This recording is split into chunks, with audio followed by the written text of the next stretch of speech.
Today on the net, military wives in France voicing their anger online. Web users in the Philippines campaign against IPAL politicians. And 2 Americans go surfing through Manhattan.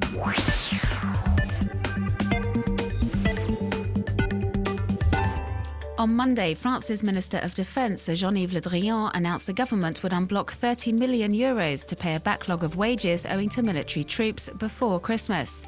The arrears have built up over the past 12 months or so after the centralised payment processing software Louvois was introduced last year. This military wife is not over happy with the news. In a message written on her back, she asks how she's supposed to make ends meet from now until the end of the year.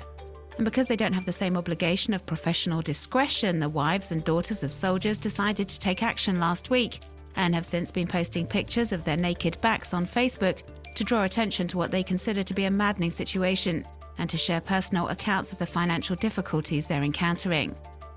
The initiative was inspired by an online campaign started by military wives in the US to support soldiers suffering from post-traumatic stress disorder after returning from the front lines in Afghanistan or Iraq. French soldiers' wives have been campaigning on social networks for months, demanding the unpaid wages and bonuses.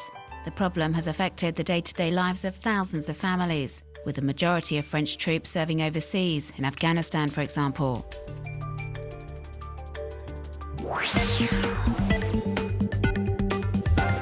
A lot of male and female politicians in the Philippines use public funds to produce invasive poster and billboard campaigns to promote themselves to the public. The pictures or names of these immoral politicians are popping up all over the country, on buses, utility poles, even on food packaging. And with the Philippine general election due to take place in 2013, it's becoming increasingly widespread, prompting concerned citizens to take action. Activists have launched a massive campaign across the country to denounce the practices of these politicians who are labelled IPAL, a Filipino slang term meaning attention grabber. Most of the campaigning is taking place on the web. A site called IPAL Watch has been set up on which citizens can post pictures of these posters produced by their political representatives. Hundreds of photos and videos have already been uploaded and highlight the extent of the problem in the Philippines.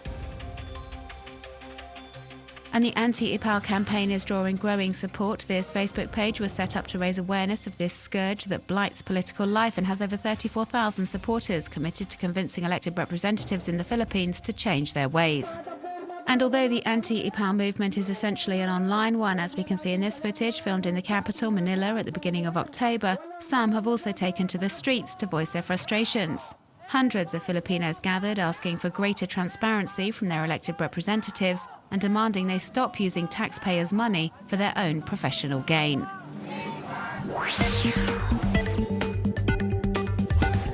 Disney is buying Lucasfilm, the company behind the Star Wars films, for the tidy sum of $4 billion. And the news has been trending heavily on social networks. Fans of the intergalactic saga are far from happy and have been saying so under the hashtag Disney Star Wars. They fear the world created by George Lucas will become Disneyfied. Some have produced photo montages to illustrate their fears and what they think might happen when these 2 major players in the American film industry become one. Leonardo da Vinci's Last Supper without Jesus and the 12 Apostles.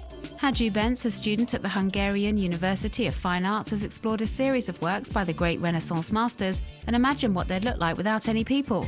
The idea came to him during a lesson on the use of linear perspective in Renaissance paintings. Painstaking work, created with the help of image editing software, which gives a whole new perspective on these masterpieces. In this video, we see 2 surfers in wetsuits surfing through Manhattan just a few days before the arrival of Hurricane Sandy. An astonishing idea and a totally novel way of getting around the Big Apple.